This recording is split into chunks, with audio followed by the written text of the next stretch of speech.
என் தனிமையின் பாதையில் நான் தவித்திடும் வேளையில் என் தகப்பனே உமை மறவேன் நான். என் தகப்பனே உமை மறவேன் நான். எத்தனை அன்பு என்மேல், எத்தனை பாசம் என்மேல், உமக்கு ஈடு என்ன தருவேன் நான். உமக்கு ஈடு என்ன தருவேன் நான். ஆமீன். கர்த்தருடைய நாமத்துக்கு மகிமை உண்டாவதாக. என்னுடைய ஊழியத்த பாதையிலும் கூட கர்த்தர் நான் கடந்து வந்த பாதைகளிலே செய்த அற்புதத்தையும் சாட்சியையும் உங்களுக்கு முன்பாய் பதிவு செய்யும்படியாய் உங்கள் முன்பாய் நின்று கொண்டிருக்கிறேன். கர்த்தர் தாமே இதை அபிஷேகித்து ஆசீர்வதித்து அநேகருக்கு சாட்சியாய் நிலைநிறுத்தி தம்முடைய நாமத்தை பிரஸ்தாபப்படுத்துவாராக. ஆமீன். ஹல்லேலூயா. இந்த நாளும் கூட கர்த்தர் நமக்காய் கொடுத்தது சுகத்தின் அற்புதத்தின் நாளாக நான் கருதுகிறேன்.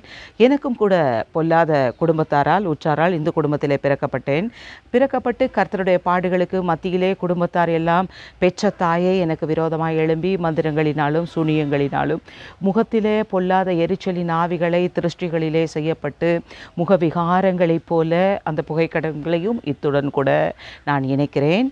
அதில் முக விகாரமாக எரிச்சலினால் அரிக்கப்பட்டு பிடிக்கப்பட்டு எரிச்சலின் கண்களோடு கூட புரளும்படியாய் செய்யப்பட்ட திருஷ்டிகளிலே, ஆனாலும் கர்த்தர் தம்முடைய நாம மகிமைக்காக அவருடைய நாமத்தை அறிந்த அவருடைய ஊழியத்தை செய்கிறவர்களுக்கு அவர் பரிபூர்ண சுகமளிக்கிறார் என்ற வாக்குத்தத்தம் நிறைவேறும்படியாக அவருடைய தழும்புகளாலும் இரத்தத்தினாலும் நாமத்தினாலும் அற்புத அடையாளங்களினாலும் கிருபையினாலும் வல்லமையினாலும் என்னை நிரப்பி மனிதனால் கூடாதது தேவனால் கூடும் என்று இயற்கைக்கு அப்பாற்பட்ட விதத்திலே பொல்லாங்கனுடைய கிரியைகளிலிருந்து, பிசாசின் கிரியையிலிருந்து எனக்கு விடுதலையை கொடுத்ததோடு மாத்திரமல்ல, அவர் இன்றும் ஜீவிக்கிறார் என்ற வார்த்தையின்படியாக அப்படிப்பட்ட போராட்டத்திலும் பிரச்சனையிலும் பாடுகளுக்கும் மத்தியிலே இருக்கிறவர்களுக்கு மத்தியில் எனக்கு சாட்சியின் ஊழியத்தையும் கொடுத்தபடியினால் என் தேவாதி தேவனை துதிக்கிறேன், சோத்தரிக்கிறேன். என்னை பாதாளத்தின் குகையிலிருந்து தாவீதை உபத்திரவத்தின் குகையிலே தெரிந்து கொண்டேன் என்ற வாக்குத்தத்தத்திற்கேக கர்த்தர் என்னை தெரிந்து கொண்டார், என்னை முன்குறித்தார், அழைத்தவர் உண்மையுள்ளவர், அவர் என்னை இம்மட்டும் நடத்தினார். யெகோவா ஈராக, ஆம் எல்லாம் பார்த்து கொண்டார்.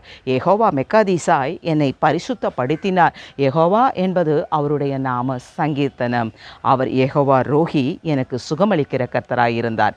இந்த சாட்சியை கேட்டுக்கொண்டிருக்கிற எனக்கு அருமையான எனதருமை என் கிறிஸ்துவுக்கு பிரியமான சகோதரனே சகோதரியே, இன்றைக்கு உனக்கும் பாடுகளில் கடந்து போய் கொண்டிருக்கிறாயா? மந்திரமா, பில்லியா, சூனியமா, கட்டுக்களா, குடும்பத்தாரிலிருந்து தனிமைப்படுத்தப்பட்டாயா, ஒதுக்கப்பட்டாயா? இன்றைக்கும் ரட்சிப்பு இன்றி காணப்படுகிறாயா? இன்றைக்கும் தேவனாகிய கர்த்தர் உன்னை விடுவிக்கும்படி அவர் தம்முடைய வல்லமையுள்ள கரத்தினால் சித்தம் கொண்டிருக்கிறார், முன்குறித்திருக்கிறார். ஆகவே இந்த சாட்சியை பதிவு பண்ண கர்த்தர் அனுமதித்திருக்கிறார், உன் செவிக்கு தொனிக்க பண்ணியிருக்கிறார். இது மனித சத்தம் அல்ல, தேவ சத்தம், தேவ சித்தம். இந்த சத்தத்திற்கு சத்தியத்திற்கு நீங்கள் உள்வாங்கும் போது உங்களுக்குள் இன்றைக்கு காணப்படுகிற சகல பிரச்சனைகளுக்கும் போராட்டங்களுக்கும் கட்டுகளுக்கும் உங்களை விடுவித்து உங்கள் இயலாமைகளை அவர் நிறைவாக்கி கிறிஸ்து இயேசுவுக்குள் உங்களை ஆசீர்வதித்து அவருடைய ஊழியத்தின் பாதையிலே அவருடைய பண்ணையின் வேலையாளாய் காத்து ஆசீர்வதிப்பார். அவர் இன்றும் ஜீவிக்கிறார். அவருடைய நாமம் அதிசயமானவர் என்று ஏசாயா தீர்க்கதரிசி ஏசாயா 9ஆம் அதிகாரம் 6ஆம் வசனத்திலே குறிப்பிடுகிறார்.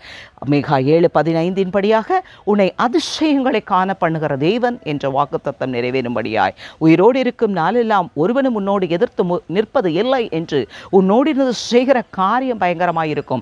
யாத்திராகமம் 34:10 படியாக அவர் என்னோடு கூட இருக்கிறார். ஜோஷுவா 1:5 படியாக அவர் என்னை விட்டு விலகவில்லை, அவர் என்னை என்றும் கைவிடவில்லை. ஆகவே என்னுடைய தேவன் இன்றைக்கு பூமியில் மாம்சமான யாவருக்கும் வானத்துக்கும் பூமிக்கும் ஒன்றான மெய்தேவனாகிய கர்த்தராகிய இயேசு கிறிஸ்துவாய் இருக்கிறார். ஆகவே அவர்தாமே அவர் கிருபையின் கரத்தினால் ஆசீர்வதித்து உங்களை காக்க கடவர். இந்த நாள் அற்புதத்தினால் அற்புதர் அற்புதர் அற்புதர் அற்புதர் இயேசு அற்புதர். ஆமென். ஹல்லேலூயா. God bless you. Praise God.